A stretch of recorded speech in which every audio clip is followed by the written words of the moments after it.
This video shows the steps involved in donning, doffing, storing, and caring for the eod9 ensemble. Donning the suit correctly is critical to ensuring maximum protection. Carefully reading the user manual and regularly conducting practice sessions is recommended so that technicians are properly trained to use the system in a live situation. The eod9 helmet and all its components are stored in this carrying bag. A hard storage case is also available as an option. The helmet bag accommodates the eod9 helmet installed with visor, comfort liner, medium sizing pad, large chin strap, and ear pads with speakers. Also included, an auxiliary power supply or APS, remote control, small chin strap, 2 additional sizing pads, small and large, 3 balaclavas, a spare universal patch cord for testing helmet systems, a crown pad, anti-scratch, anti-fog appliques and visor demister system, the user manual and instructional video DVD, visor shock pivots, and C-cell and AA batteries. Optional extras include the add-on steel visor and the breathing apparatus visor option, which includes the BA visor, neck strap, and throat microphone. The module in the rear of the helmet protects the electronic circuitry that drives the helmet's many advanced functions. These fans and filters are part of the helmet's fresh air cooling system. These microphones are part of the helmet's environmental awareness system. The user should apply an applique or visor demister to prevent scratching and inner visor fogging. To install, place the visor in your lap for ease and stability. Next, remove the protective film on the back of the applique and center over the viewing area. Make sure the visor is clean and free of dust. Align the top and bottom edges and press firmly along the outer edge of the viewing area. Finally, remove the front protective film. Never directly touch the viewing area of the visor. Instead, hold the visor by its outer edges. The interchangeable sizing pads allow the helmet to be adjusted for a specific user or task. Always do this before the technician goes into the field. There are 3 sizing pads. Please consult your user manual to determine proper head sizing. The eod9 helmet is configured for a medium-sized head. To change the sizing pad, clear the retention system out of the way, fold out the comfort liner, and remove the installed sizing pad so that only the bare impact liner is visible. To insert the new sizing pad, position 3 tabs to face the front of the helmet and 4 tabs at the back.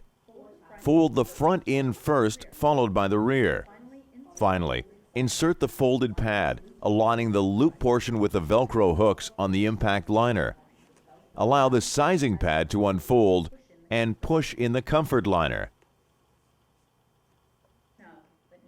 Make sure the helmet fits properly. It should be snug, but not too tight or too loose. A crown pad can be added for comfort. It can also be used to provide a tighter fit for a user with a smaller head size. To install, fold out the comfort liner.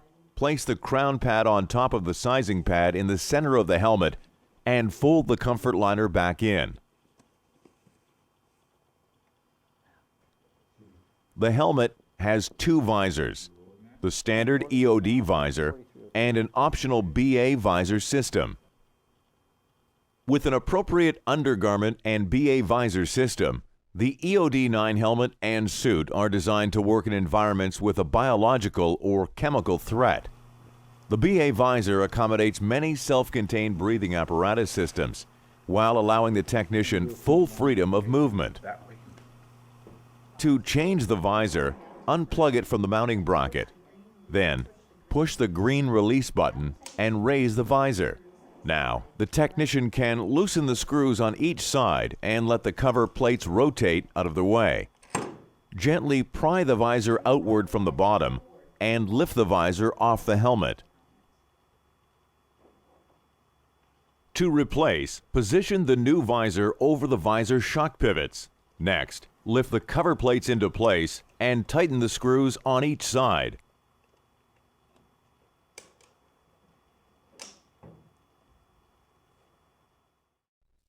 The helmet includes a passive filtration system to help protect technicians from debris and particulate matter. These filters do not neutralize any chemicals or biological agents. The filters are here on either side of the battery array. The filter is easy to remove for changing or cleaning and can be rinsed clean under running water. But never use soap. Replace the filter, making sure the large tab is facing upward. Before deploying the suit, check the alternate power supply, or APS. It runs on 8 alkaline C-cell batteries, or 10 rechargeables. Never mix and match batteries. Always use either all alkaline or all rechargeables. Never install batteries with torn insulation. Never reverse battery polarity. Always make sure that the positive and negative ends of the battery are aligned correctly. The helmet's internal power supply accepts either alkaline or rechargeable batteries. Make sure that this switch is set to the appropriate battery type. There are 3 connectors used with the helmet system: the remote control connector, the patch cord helmet connector, and the patch cord APS connector. Use the patch cord to test the helmet. The L-shaped end piece fits into the APS. Plug the remote control connector into the helmet remote port. The long plug is for the helmet systems port. When using any helmet connector, make sure that the pins are correctly aligned. Failure to do so may result in pin damage. The universal patch cord is for radio communications. Never plug the UPC directly into a radio. Always use the appropriate interface adapter. Always use the APS power for wireless system operations. These searchlights provide extra illumination when needed. The remote control governs the helmet fan, turbo setting, searchlights, communication system volume, and demister. To test the remote control, turn the helmet function on by pressing the on-off key.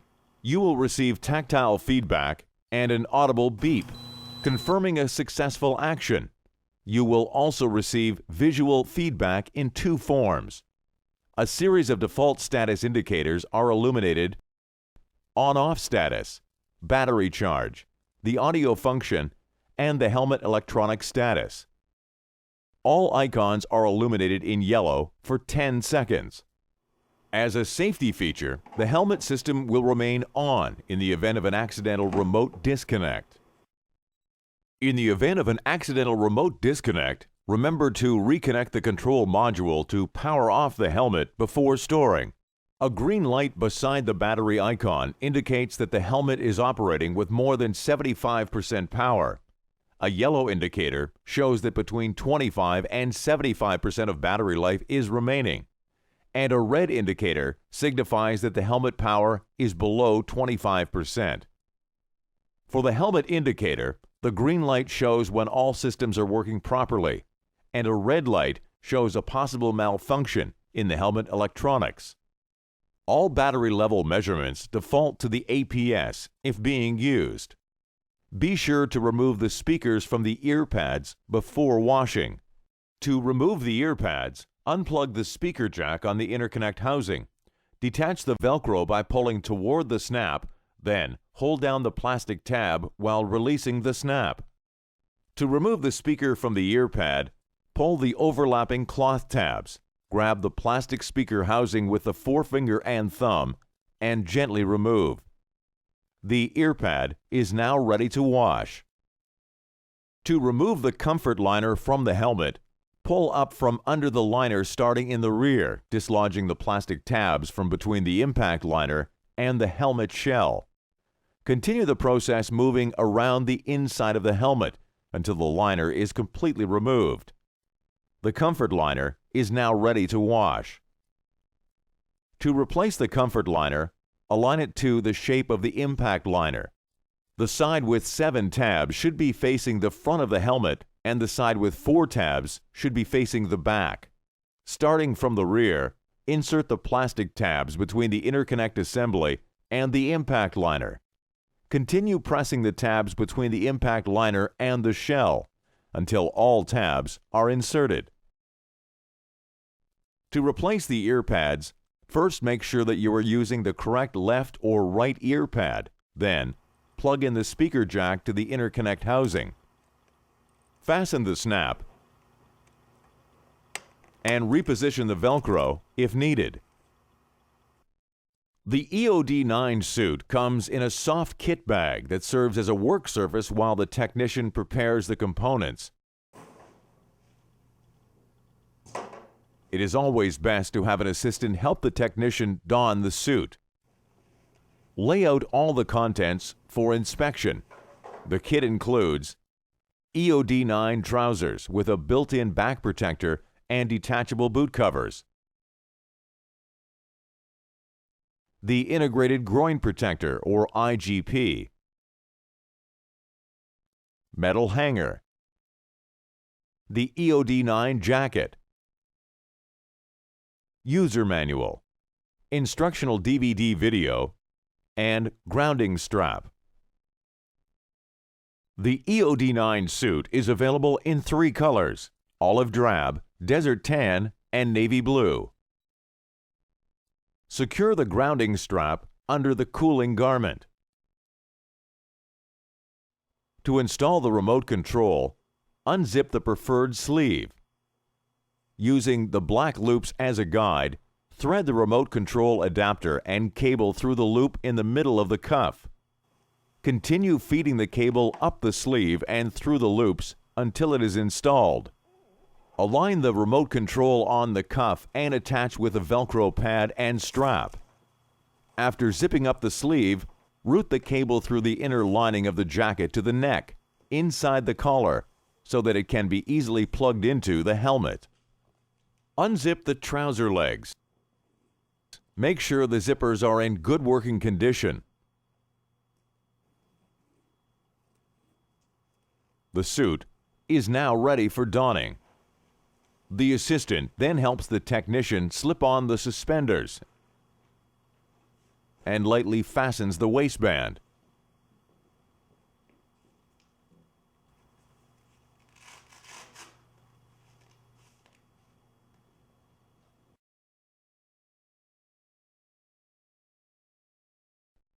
Once the boot covers are secure, the assistant can then snap the grounding strap into place. The assistant can then do up the trouser zippers. Make sure that the interior fabric of the trouser leg is fully extended and lying flat behind the zipper. It provides important protection. Also ensure that the cooling garment tubing is still accessible. Raise the zipper only to the top of the spring of the breakaway tab. This is very important. If the zipper is raised too far, the pant leg will open. With the zippers fastened correctly, the technician can close the snaps. Make sure the zippers are straight, then tighten the side straps. They should be snug, but comfortable. If the legs are too tight and restrict normal movement, optional leg expanders may be required. The back protector should come to the nape of the technician's neck. It's good to have some play in the shoulder straps. The waistband should be straight and snug, supporting most of the trouser weight. Tighten the waistband for maximum support and adjust the shoulder straps accordingly. The technician is now ready to have the body cooling system pump attached to the thigh. The integrated groin protector can now be added. The assistant attaches the IGP to the back of the trousers and passes it through the technician's legs. The technician can then mount the IGP evenly with the front waistband. The leg strap should be loosely fastened to permit free movement. Adjust the back protector if necessary. Have the technician test the trousers for flexibility and comfort. The helmet can be donned next. Make sure the chin strap is unclipped on one side and the retention system straps are loose. Clear the retention system out of the way and make sure the straps are not twisted. With the visor locked in the upright position, place the helmet over the technician's head and clip the chin strap in place. Make sure the cup is centered on the technician's jawbone. Using the helmet shell rubber trim as a guide, slide the fingertips along the edge and grab the outer side straps. Slide your hands to the front and pull down and forward to tighten. When properly sized and fastened, the helmet should not move at all. The chin cup should be snug while allowing the technician to move his jaw and speak easily. The technician is now ready to don the jacket. Make sure the remote control cable is in place. Always lift the jacket by taking hold of the inside tops of the sleeves. Never lift by the collar or other parts of the jacket. The Velcro patches should line up perfectly without overlap.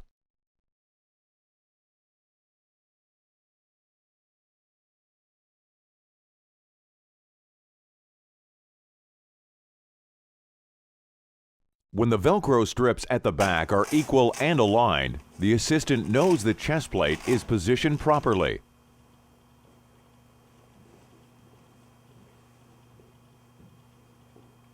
Make sure the technician can move the groin plate up and down easily by himself.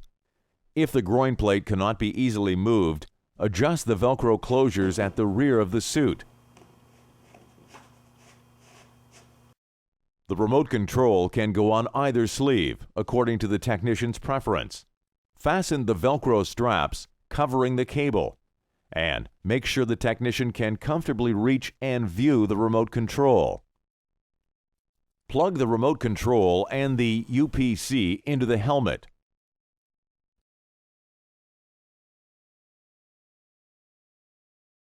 Install the alternate power supply in the right side pocket of the suit. The turbo button should face forward. If using a radio, connect to the proper interface and place in the sleeve pocket. Confirm that all helmet systems are operational. The technician can then lower the visor. Raise the collar of the jacket into place. It should rise above the bottom edge of the helmet. Fasten the collar using as much of the Velcro as possible, making sure that the visor is inside the collar. Check to make sure the technician has good flexibility and freedom of movement. Now, the technician is properly protected. The eod9 suit should not be emergency doffed in training or non-critical operational situations to prevent damage and wear.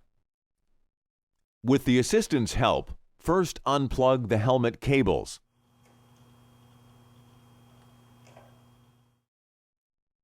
The technician should then grab the quick-release pull cords and pull directly outward in one continuous motion, gently dropping the jacket off the shoulders. The technician should hand the jacket to the assistant.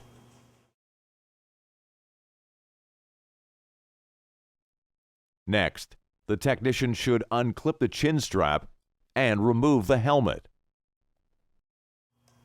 Disconnect the body cooling system.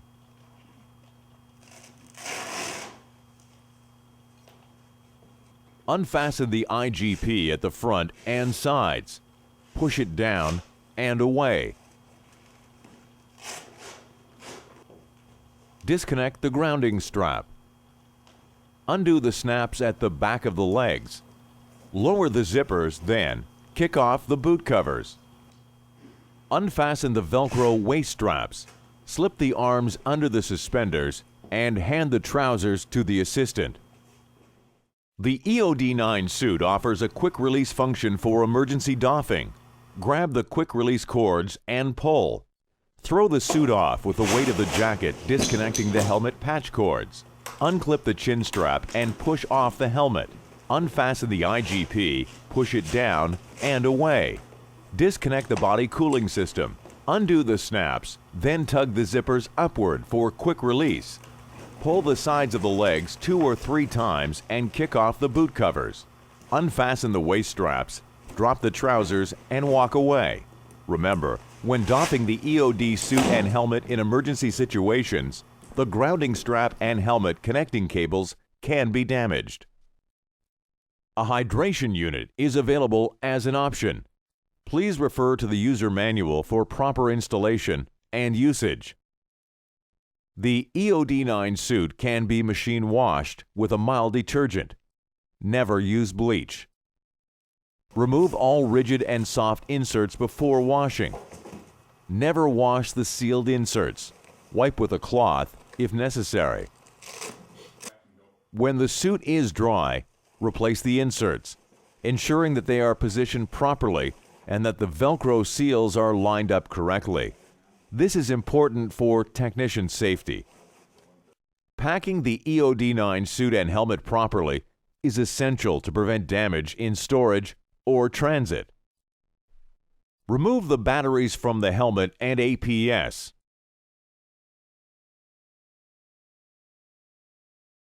Store the batteries in the appropriate side pocket. Place the APS in the APS pocket and snap into place. Make sure the extra patch cord is stored in the patch cord pocket. If removed from the suit, place the remote control in the appropriate pocket. Place extra sizing pads and crown pad on the bottom of the bag. Install the visor cover. If present, install the steel add-on as an EOD visor cover. This will prevent the steel add-on from moving around and damaging other helmet components during transport. Fasten the helmet retention system and place the helmet in the carry bag so that the visor faces away from the APS. Always store the BA visor and accessories in the appropriate bag. Do not store additional items in the helmet bag. This may cause damage. If the jacket has been washed or worn, make sure it's dry. Then, fasten all the Velcro on the jacket.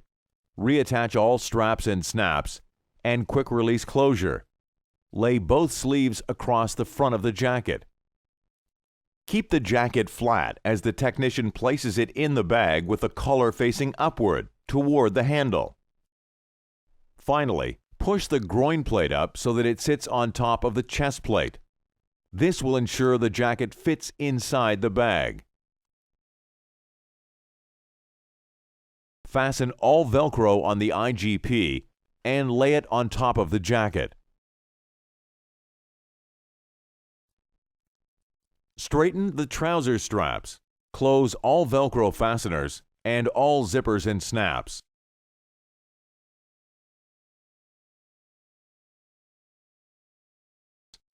Fold the trousers with the knees upward and place them in the bag on top of the IGP. Lay the boots at the bottom of the jacket. When the eod9 is packed and stored properly, the bag should close easily and be comfortable to carry.